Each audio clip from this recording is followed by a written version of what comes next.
If you ever find yourself in Ash Hollow, don't stay past sundown. The mist rolls down from the hills like a thief, and the church bell, it rings once at midnight, even though no one's left to pull the rope.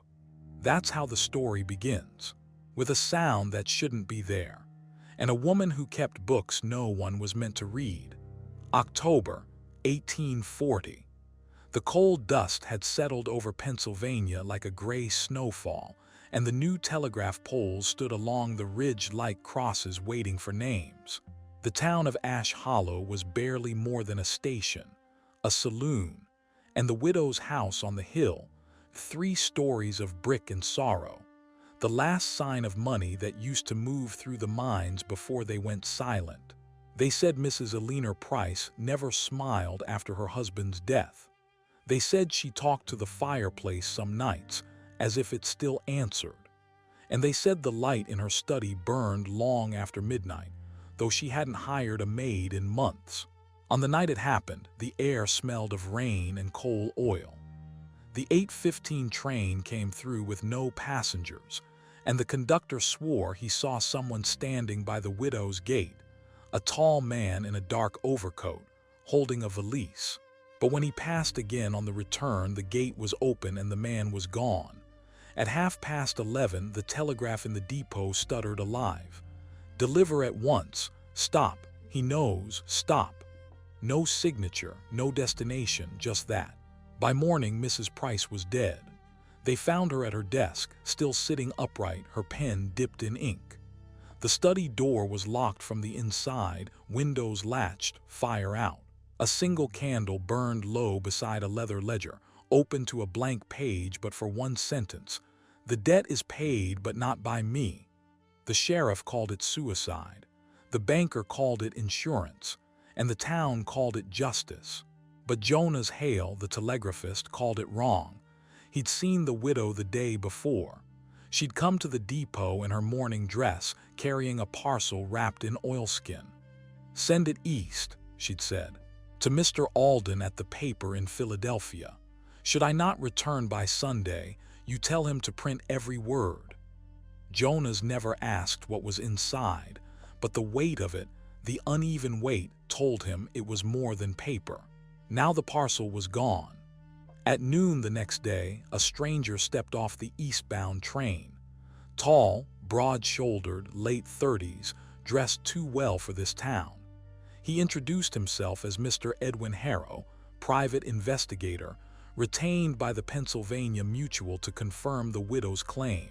He said little, asked much, and wrote everything down in a small leather book that smelled faintly of tobacco and rain. "Where's the study?" he asked the sheriff. "Upstairs, locked tight." "Break it," said Harrow. The hinges gave with a moan like a dying thing. The room beyond smelled of ink, dust, and cold metal. Papers scattered on the floor, a single chair overturned. The candle had burned itself into a puddle. And on the window ledge, a boot print, narrow, expensive, the kind made in Philadelphia. "Who wears boots like these around here?" he asked. "No one with sense," said the sheriff. Harrow knelt, touched the edge of the print. It was faintly sticky, resin or pitch. He lifted his fingers, sniffed. Coal tar. Someone came from the yard. Behind the desk, he found a safe built into the wall, the kind meant to hold deeds or secrets. The lock was intact, but the hinges gleamed fresh where the brass had been filed clean. The ledger still lay open, words like confession scars across the page. He read them twice, then looked at the pen beside it. The nib was bent as if she'd pressed too hard. "She wrote this in a hurry," he murmured. The sheriff crossed his arms. "Means what to you?" "Means she wasn't writing for herself," said Harrow. Downstairs, Martha Red, the widow's housekeeper, sat in the kitchen, hands clasped around a chipped cup. She'd been with the Prices 20 years. Her face was carved from the same stone as the hearth. "She said she'd settle her husband's debts," Martha told him. "Said the books had to be right before winter. I told her books don't bleed, but she said, some debts don't take money." "Did anyone visit that night?" Harrow asked. Only the Reverend left before dusk, but I heard the gate again around 11. Who was it? Martha hesitated, eyes flicking toward the window. Sounded like a man dragging his right foot, but I looked out and there was no one. Just the wind and the smell of tar. That night, Harrow stayed in town. He walked the depot line where the telegraph had sparked and stuttered, touched the pole where the message was sent. The insulators were still warm. The next train passed at midnight, shrieking through the fog. And as it did, Harrow saw something glint near the widow's fence, a scrap of oilskin, half buried in mud, stamped with the seal of Pennsylvania Mutual. He turned it over. Inside was a torn sheet from the ledger, edges wet, ink blurred but still legible. Block 17, Lot 12, claim falsified, worker deceased twice. Harrow looked up toward the house on the hill. The candle in the study was burning again. And this time, nobody was home. The next morning, fog sat heavy over Ash Hollow like a secret unwilling to move. The church bell hadn't rung, yet everyone in town walked softer, like noise itself had become dangerous. Mr. Edwin Harrow stood outside the telegraph office, coat collar turned high, watching the young operator sort his wire slips. Jonas Hale looked barely 20, hands too clean for a mining town, eyes too quick to belong here. "You handled Mrs. Price's message," Harrow said. "Yes, sir, 10 words, no destination listed." "And you didn't ask," Jonas hesitated. "She paid extra to leave it blank, said it would find its way." Harrow leaned closer. "And did it?" Jonas blinked. "Sir, the message, did it go anywhere?" "I logged it like any other," Jonas said, voice thinning. "But when I came back after supper, the page was torn out." "Torn out by whom?" "Maybe the wind." The detective smiled faintly. "The wind doesn't favor ledgers." He handed the boy a coin and turned to leave, but something on the counter caught his eye, a slip of paper with 2 faint words, pressed hard enough to bleed through. Block 17. The rest was smudged, but the pressure mark showed a second number underneath, 12. By noon, Harrow was standing in front of Lot 12 down by the old rail spur. The ground there was soft, damp with runoff from the mill. No markers, just a crooked fence and a single post painted white. A man leaned against it, Dr. Silas Moore, the town's physician, coat too fine for his surroundings, spectacles fogged. "You're far from the clinic," Harrow said.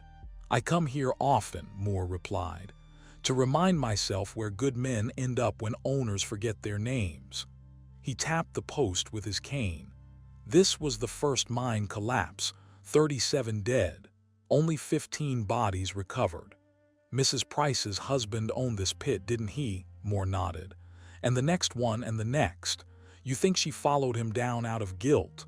"I think guilt leaves fingerprints," Harrow said, "especially on paper." Back in town, Martha Red sat on the porch with a pot of black tea and eyes like flint. "Someone's been in the widow's room again," she said as Harrow approached. "How do you know?" "The candle was out when I cleaned. It's lit again now." They climbed the stairs. The study door stood open, no force this time. On the desk, the ledger remained, open to a new page that hadn't been there before. In neat, feminine script, "Debt collected. Witnessed by H." Harrow stared at the letter. "You touched this," Martha shook her head. "No one's been in here but you and me." He turned the book slightly. The ink was still damp. Below the new line, a droplet of tar had fallen onto the paper. At sunset, Harrow returned to the telegraph office. Jonas sat stiff behind the counter, eyes darting toward the window every few seconds. "You're expecting someone?" Harrow asked. Jonas swallowed. "There was a man here earlier, said he'd come for Mrs. Price's message, had your description." "My description?" Harrow's tone didn't change, but the air seemed to. "Yes, sir. Said you'd send him ahead." He signed the ledger E. Harrow and took the envelope. "What envelope?"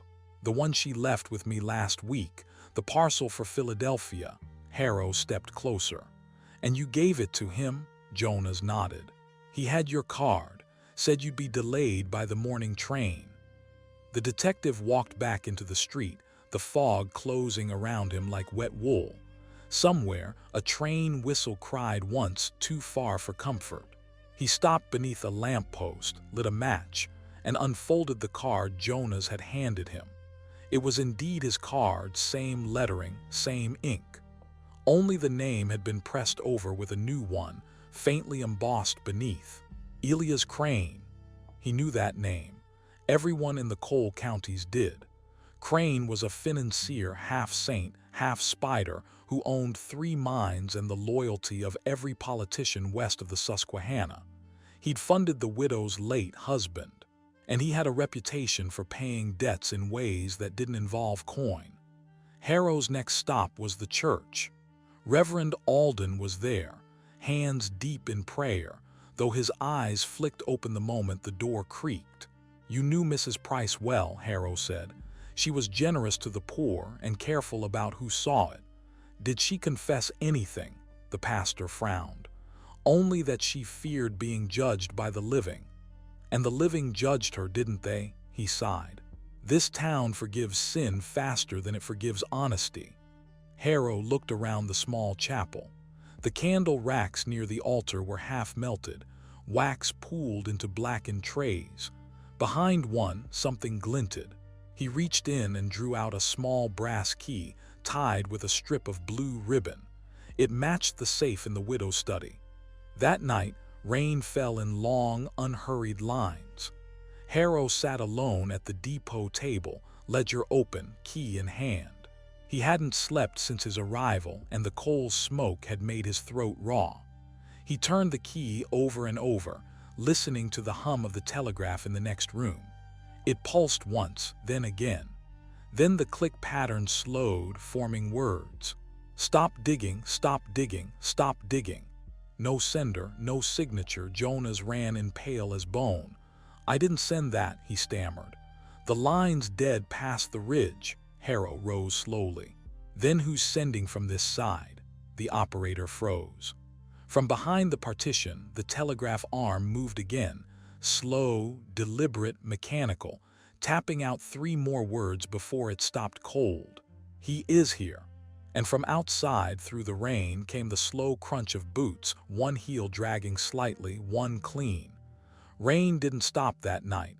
It only changed its rhythm. By dawn, Ash Hollow looked washed clean but felt dirtier than ever. The hills steamed, the streets bled mud, and every window wore the same question: who's next to know too much? Harrow reached the widow's house before sunrise. The key with the blue ribbon was cold in his palm, like it remembered whose hand had last held it. The study still smelled faintly of ink and coal tar, both stains that never wash out. He locked the door behind him, not for safety but privacy. The safe crouched behind the ledger's shelf, brass gleaming through dust. The key slid in without hesitation. The tumblers turned with a sigh. Inside lay 3 things: a small stack of ledgers bound with string, a pocket Bible with frayed corners, and a folded letter sealed in red wax. The seal bore the initials E.C., Elias Crane. Harrow unfolded the paper carefully. The handwriting was too elegant for business, too intimate for friendship. "My dearest Eleanor, your husband's accounts are a tangle, but I've arranged matters. The miners will sign, the bank will close its eyes, and your inheritance will remain untouched. Burn this when you've read it. Affectionately, E.C." Below the signature, faint pencil marks bled through from the other side of the page. A second message written later. "He never stopped the payments. They come every quarter, marked as compassion funds. Find the books." The voice in Harrow's head whispered what he already knew. The widow hadn't died from guilt, she died from discovery. He turned to the small stack of ledgers. Each carried a different year, but the handwriting was identical, her husband's.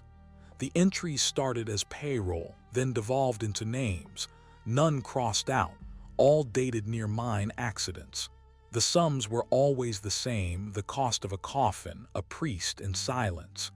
Near the end of the last book, one name reappeared 3 times, Jonas Hale. That shouldn't have been possible. The boy wasn't 30. Harrow checked again, same signature, same looping J in the margin, Aliner's handwriting noted. Duplicate claims. Telegraph operator complicit. He closed the ledger, heart knocking hard against his ribs. Either the widow had discovered a ghost, or someone had stolen a dead man's name. Footsteps creaked behind him.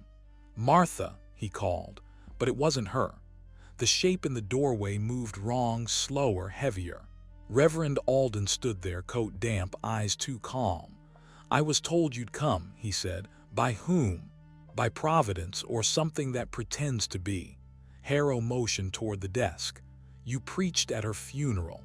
What did you say?" "That the righteous shall inherit peace," the Reverend said softly. "But I doubt she found it." He stepped closer. "Did you find the letters? You knew they existed." "I burned one myself. She asked me to. Said it would damn a man whose name built this town." Harrow's jaw tightened. "Elias Crane." Alden's eyes flickered. "Names have weight, Mr. Harrow. You should be careful which ones you lift." The detective turned back to the safe, meaning to hide the papers, but the Bible had vanished. The Reverend smiled faintly. "Peace be with you," he murmured, and left without waiting for a reply. At noon, Harrow brought what he found to Sheriff Tully. The man listened, jaw slack, eyes tracking the fog through the window. "You're saying Crane killed her. I'm saying he owned her death before she did. That's not proof. It's the beginning of one." The sheriff spat tobacco into the stove. "You know what happens to people who start things in this town. They stop." By evening, Harrow sat again in the telegraph office. Jonas was gone, no note, no shift replacement. The machine clicked once every few minutes, random and lazy, like it was thinking. He touched the key. It sparked literally, a tiny blue thread of light between brass and finger. The paper roll shifted. A single word stamped itself across the line. "Ledger." Then another. "Back." He looked toward the shelf in the corner, the one holding Old Town records. Between 2 stacks of invoices, he found a thin black book, spine cracked. Inside, the same handwriting as the widow's. But these entries weren't about coal or debt. They were about people. The first line read, "Jonas Hale, assigned name. Arrived from Lancaster under order of E.C. the next. Silas Moore, debtor, bought silence with opiates." And at the bottom, dated 2 days before her death, "Edwin Harrow, not investigator. Witness. Wrong man, right face." He dropped the book. The words swam in his vision. Outside, thunder cracked over the ridge. And from somewhere beyond the depot, the train whistle blew, 3 short bursts, the signal for a funeral shipment. The storm had moved east, but the air still crackled with what it left behind. By dusk, the station lamps flickered weakly against a wall of fog rolling down from the mines. The 8:15 wasn't due until morning, yet the rails hummed like something was already coming. Harrow stood at the platform, coat soaked, collar up, his mind replaying the widow's ledger. "Edwin Harrow, not investigator. Witness. Wrong man, right face." He'd read that line until the letters blurred. It wasn't just accusation, it was diagnosis. The hum grew into a low metallic moan. Then, headlight through fog. A train, slow and deliberate, crawling from the darkness like it had forgotten how to stop. No passengers. No crew visible. Only one car, a black freight with a single brass seal over the latch. E.C. the wheels shrieked as it halted in front of him. The telegraph wire overhead snapped once, sending a spark across the track. Then silence. Jonas Hale appeared from the shadows, face pale, hair plastered to his forehead. He was barefoot. "I tried to stop it," he whispered. "It wasn't supposed to come tonight." "What's on board?" Harrow asked. Jonas shook his head. "You wouldn't believe me if I told you." "Try me." He hesitated, then pointed to the crate. "She ordered it herself, a week before she died, said it was insurance." But the manifest changed yesterday, now it's addressed to you. Harrow felt the cold crawl up his spine. He stepped closer, fingers brushing the wax seal. It crumbled at his touch. Inside the car was a single coffin, oak, polished, lined in white satin. No flowers, no nameplate. On top of the lid, a folded sheet of paper. He opened it. 4 words written in the same slanted hand as the widow's. Debt settled. Return to sender. Jonas stumbled back. You see why I wanted to burn it. Who delivered this? Harrow demanded. Jonas's voice cracked. There was no one driving. The train came from the East Line. That track's been closed since the collapse. They pried open the coffin. Inside lay a man's body, mid-40s, heavyset, clean-shaven, dressed in a fine charcoal suit.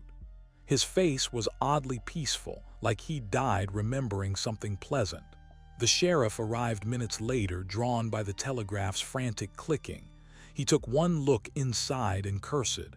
That's Crane's bookkeeper, he muttered. God help us. Harrow knelt beside the corpse. On the dead man's wrist, a small tattoo. Number 17-12. Block 17, Lot 12, the same numbers from the ledger. In the coffin's lining, something bulged. Harrow pulled it free. A second ledger, identical to the widow's, except for one detail: it began where hers ended. He flipped through the pages. Every entry marked a collection. Every collection tied to a death. And every death somehow pointed back to him. Jonas watched him pale.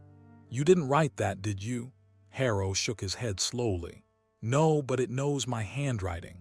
At midnight, Reverend Alden appeared at the station door. No umbrella, no lantern, just calm eyes and wet shoes. I told you, he said. Providence keeps its receipts. Harrow faced him. You knew what was coming. I knew something would. Eleanor wasn't the first to see through the veil. She believed she could balance the books even after the ledger started writing itself. The words crawled through Harrow's thoughts, writing itself. Explain. She kept the first ledger to track her husband's sins. But sin is a contagious thing, Mr. Harrow. Once you start counting it, it starts counting you. He nodded toward the coffin. Now it's your turn to keep the account. Harrow opened the telegraph log. The last line blinked in fresh ink. Shipment received. Awaiting next entry, Jonas whispered. It's asking for another name. Harrow looked down at the book in his hand. The pen was still wet. He stepped to the platform edge. The fog pressed against him like breath. Somewhere beyond it, a whistle cried once, long and low, the sound of something waiting to be filled. He turned back to Jonas. Who sent this train? The boy didn't answer. His eyes rolled white. Harrow followed his gaze. The coffin lid was closing by itself, the brass latch snapping shut. The telegraph clattered again, fast now, almost panicked. Entry confirmed. Subject replaced. He stared at the message, then back at the platform. Jonas was gone. Only his boots remained, one heel clean, one dragging. Harrow sank to the ground, the ledger open on his knees, rain smearing the ink into black veins. The final page was filling itself, letter by letter, line by line. His name appeared first. Then beneath it, 2 words he hadn't written but recognized all the same. Investigator deceased. And just below that, a new name forming slowly as though carved into stone, Jonas Hale.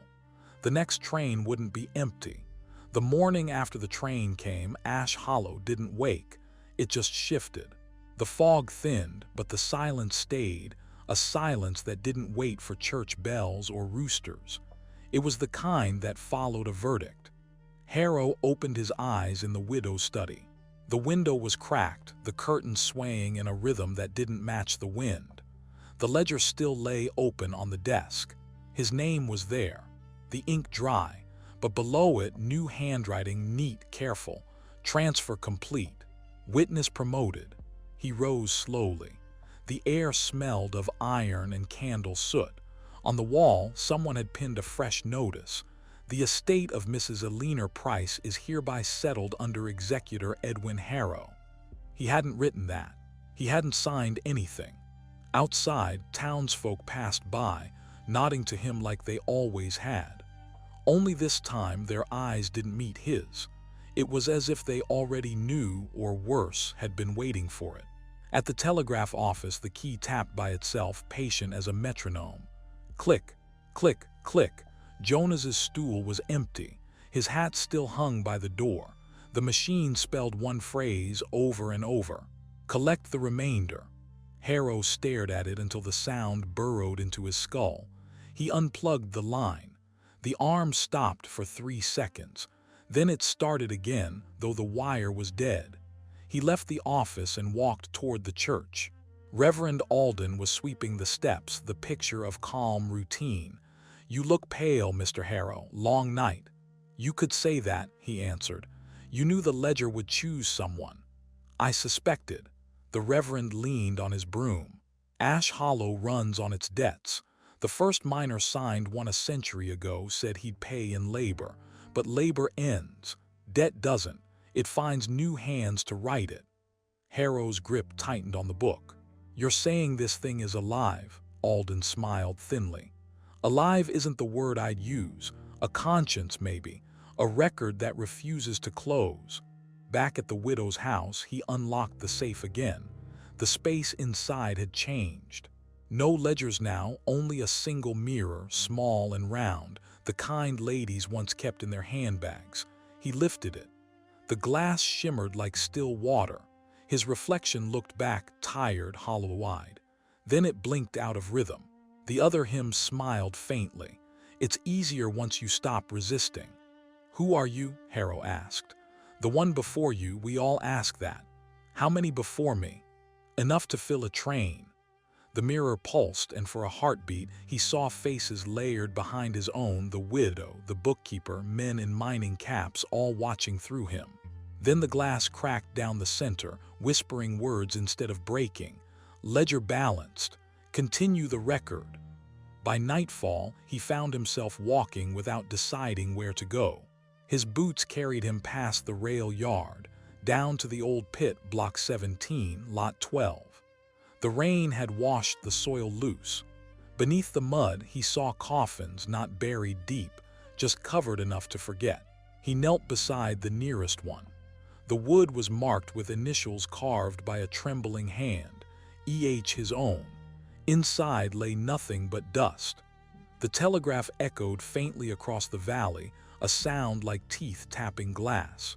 He turned toward the hills, and there, half shrouded in fog, stood a figure. Jonas Hale, only not as he'd been, older somehow, sharper, his eyes cold and sure. "I thought you were dead," Harrow said. Jonas smiled. "You thought wrong. You're the one they buried." He stepped closer, holding out a fresh ledger. The cover gleamed with new brass corners. "Every town needs a record," Jonas said softly. "You keep it now. You sign what's owed." "I won't," Harrow said. Jonas tilted his head. "You already did." He turned the book so Harrow could see the first page. At the top, neat as type, "Collector Edwin Harrow." Below it, a blank space waiting for names. The fog thickened again, swallowing sound and shape. When it cleared, Jonas was gone. Only the book remained, warm in Harrow's hands. He looked down at the open page. The pen beside it twitched just once, like something breathing. Then, without touch, it began to write. The first new entry, Reverend Alden, unpaid confession. At that moment, the church bell rang, one clear note. Harrow stood alone, the fog rising, the ledger pulsing softly in his hands. He understood now. The town didn't need a savior. It needed an accountant, and the dead were never good with numbers. The first name bled into the paper like ink, remembering blood. Reverend Alden. The moment the last letter formed, the bell above the church choked mid-ring and never finished the note. Harrow waited for the echo. It didn't come. He walked toward town through fog that now moved against the wind. The air shimmered faintly, like heat above steel. When he reached the church, the door was open. Inside, pews were neat, candles unburnt, but Alden's coat hung on a peg with no body beneath it. On the pulpit lay a scrap torn from a hymnal, "Forgive us our debts," nothing more. Harrow closed the door, locking it out of habit. He didn't know why. There was nothing left to keep safe. By noon, word had spread. "Reverend's gone," people whispered. "Left at dawn," others said, but none of them looked at Harrow when they spoke. Their glances slid past him like rain off slate. At the general store, the owner refused to take his coins. "They're marked," she muttered. "With what?" "With time." He left them on the counter. They rattled softly, 3 coins, stamped not with dates but initials. Outside, he noticed the posters on the post board had changed. Beneath the fading notices for lumber and coal, a fresh paper read, "Executor Harrow, office hours by appointment only." He tore it down. Beneath it, another weighted same text printed darker. That night the ledger called to him again. He didn't hear it, he felt it like a memory brushing the back of his skull. The lamp guttered once, then steadied. He opened the book. The page was blank except for a faint pulse beneath the surface, as if the paper itself had veins. A whisper rose from the fibers, "Balance the debt." He tried to close it. The cover resisted. The pen rolled to the edge of the desk, stopped, and pointed toward the window. Outside stood the sheriff, hat low, watching the house. Harrow sighed. "All right then." He sat down and wrote the next name, Sheriff Tully. The pen quivered, bled ink like sweat, then stilled. 10 minutes later, the telegraph clattered downtown, single phrase repeated thrice. "Office of the sheriff, vacancy declared." The town didn't panic. It adjusted. The world folded around the absence like fabric sewn over a hole. When Harrow stepped outside, the fog parted for him. The street lamps flickered once, acknowledging a change in ownership. He walked to the depot, ledger tucked under his arm. The rails gleamed. The funeral train sat idle, doors open, no crew. Inside, rows of empty coffins, polished, waiting. He realized then that the train wasn't meant to deliver. It was meant to collect.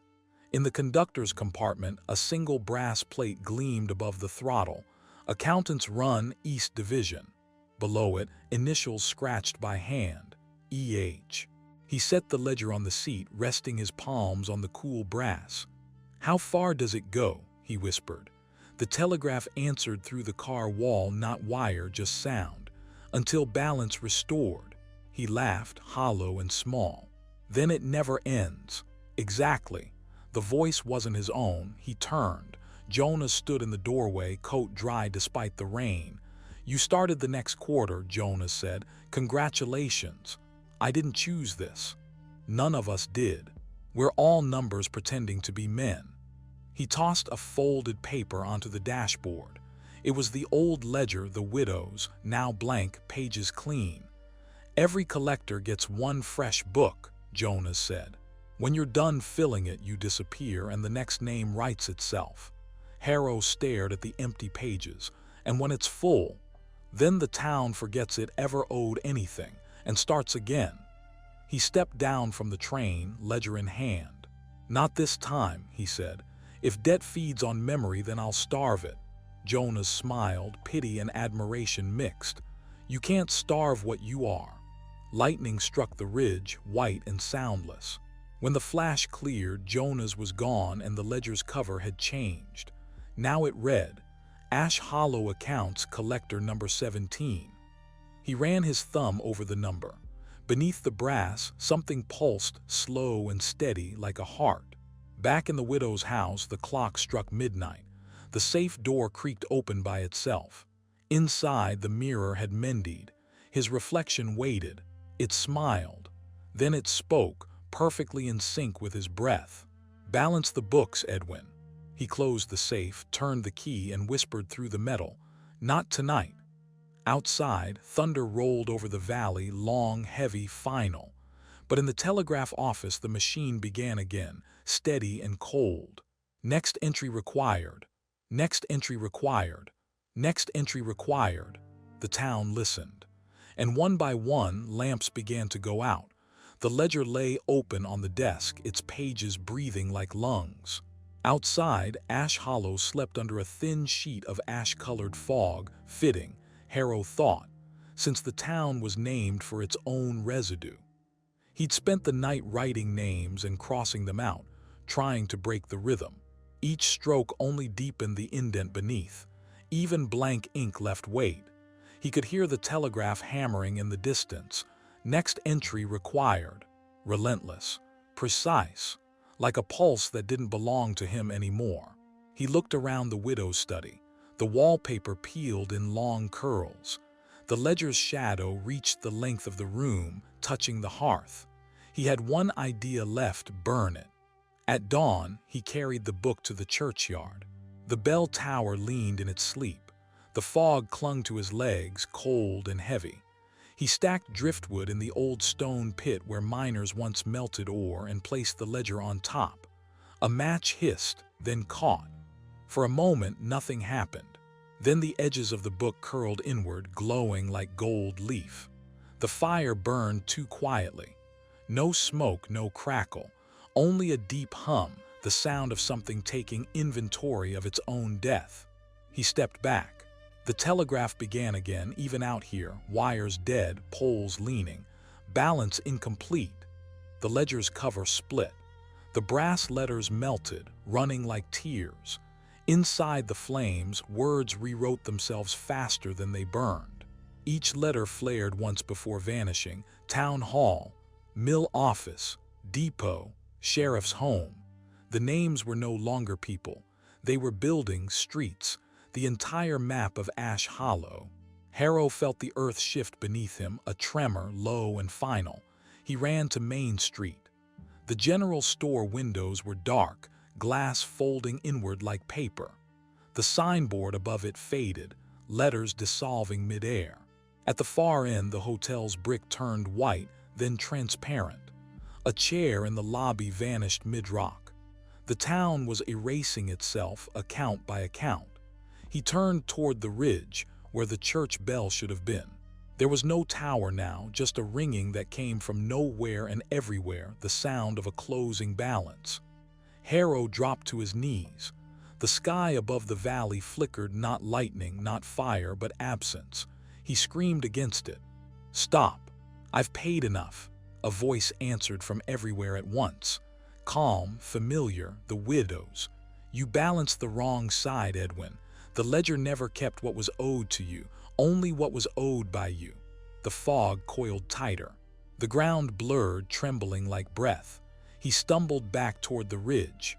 The funeral train stood there, half real, half smoke, doors open. No driver. The brass plate above the cabin glowed faintly, account closed. On the seat lay another ledger, untouched, new. Its cover read, "Collector number 18, Jonah's Hale."